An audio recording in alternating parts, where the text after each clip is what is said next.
자, 엄마의 고민 중학교 2학년 수학 고민입니다. 사연 한번 보겠습니다. 정말 착실한 스타일에 열심히 하는 아이입니다. 그렇다고 엄청 잘하는 건 아니에요. 그러니까 어머님이 보기에 성실하고 착실하다 그 말이죠.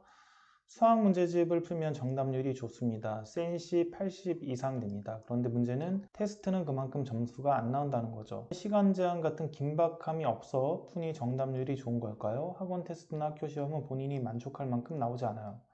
본인이 그게 힘들다고 하네요. 몰라서 못 푸는 것도 아닌데 자꾸 틀리고 계산 틀리는 것도 있고요. 어떻게 도와줘야 할지 고민입니다. 문제집 풀 때도 시간 타임을 정해서 해볼까요? 교재 정답률은 높은 것 같은데 시험 보면 점수가 안 나온다. 그러면 해야 될 것들 첫 번째 1번 교재를 제대로 안 풀 수가 있습니다. 그래서 뭐 답을 베끼거나 혹은 이상한 방법으로 찍거나 그렇게 풀 수가 있어요. 그래서 첫 번째는 어머님이 얘가 교재를 풀었으면 맞은 문제들을 물어보세요. 찍어서 설명해 보라고 한번 해보세요. 설명을 제대로 하면 문제가 없는 거고, 설명을 제대로 못하면 뭐 답을 베꼈든지 아니면 이상하게 찍든지 이상한 방법으로 푼 거고요. 이렇게 푸는 아이들이 굉장히 많습니다. 그래서 성적이 안 올라요. 자, 두 번째. 자, 아이가 이제 그 교재를 풀긴 푸는데 베껴서 풀진 않지만 이상한 방법으로 답만 내는 형태일 때는 해설지를 정독을 시켜야 됩니다. 맞은 문제든 틀린 문제든 해설지를 정독을 시켜서 정확한 방법을 익히게 해야 돼요. 그리고 뭐 필사를 시키는 방법도 좋습니다. 해설지를. 자, 이게 시간이 많이 걸리기 때문에 아이가 좀 스스로 답을 베끼진 않는데 본인이 이런 문제점이 있다라고 한다면 스스로 문제를 풀어 나갈 때 맞았지만 정확하게 안 푼 문제, 틀렸지만 풀이가 이상할 것 같은 문제, 하여튼 그런 문제들을 다 별표를 쳐서 그런 문제들만 이렇게 공부를 하면 좋아요. 근데 그게 아니면 다 해야 되죠. 모든 문제를. 그래서 해설지를 정독시켜서 일부는 필사시켜서 정확하게 푸는 방법을 익히게 해야 된다.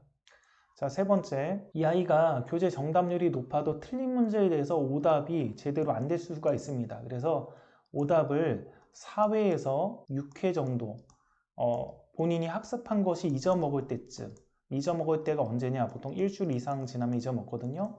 그때쯤 다시 풀게 해서 정확하게 알게끔, 틀린 문제가 센 수학 80% 정도면 나머지 20%는 틀린 거니까요. 그런 것들을 정확하게 알게끔 이렇게 해주셔야 됩니다. 자, 그 다음 네 번째. 평상시에 한번 테스트를 봐보세요. 평상시에 뭐 엄마가 이제 족보닥하면서 다운을 받든 어디서 받든 테스트를 한번 봐보세요. 그럼 평상시에 테스트를 봤을 때 이때 점수를 한번 보는 것도 도움이 됩니다. 그래서 이때도 점수가 안 좋다 그러면 학습 자체가 잘못된 거예요. 학습 자체가 잘못된 거니까 학교 시험이든 학원 테스트든 점수가 잘 나올 수가 없어요. 만약에 평상시에 어머님이 뭐 하루에 한 번이든 일주일에 여러 번이든 테스트를 봤는데 이때 점수가 잘 나오더라.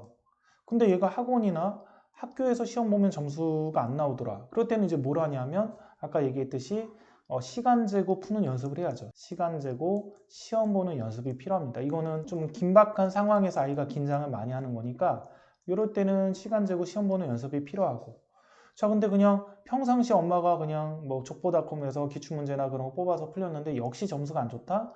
그러면 이제 학습 자체가 제대로 안 된 거니까 이런 것들을 시켜야 되는 것이죠. 시험 때 계산이 틀리는 거는 마찬가지예요. 평상시에도 얘가 계산이 틀리냐? 평상시에 집중력 있게 푸는 연습을 해야 되는 겁니다. 평상시에 안 틀리게끔 해야 되는 거고, 시험 때만 얘가 계산 실수를 하더라. 그러면 시간 재서 푸는 연습을 해야 되는 것이죠. 자, 그래서 이런 연습을 통해서 아이 문제가 뭔지를 일단 진단해야 돼요. 교재 정답률과 테스트 정답률이 일치하지 않는 아이들, 프린트 정답률이 일치하지 않는 아이들은 많이 있거든요. 많이 있습니다. 이런 아이들은 제대로 공부를 안 하고 학습 자체가 잘못됐죠. 잘못된 습관을 들였습니다. 저도 이제 가르치다 보면 항상 교재 정답률과 그리고 프린트 같은 문제를 내줬을 때 프린트 정답률을 비교해서 이게 10% 이상 차이가 나는 아이들은 무엇이 문제인지 관찰합니다. 답을 베꼈는지 아니면 제대로 공부를 안 했는지 이렇게 관찰해요. 그럼 답을 베껴서 하는 애들을 무수히 많이 적발했어요. 그런 아이들 중에. 그래서 뭔가 문제가 있기 때문에 교재 정답률과 테스트 정답률이 일치하지 않는 아이들은 학습적인 부분에서 문제가 있을 가능성이 있다. 그래서 그게 뭐가 문제인지를 일단 찾아내야 됩니다. 여기까지 하겠습니다.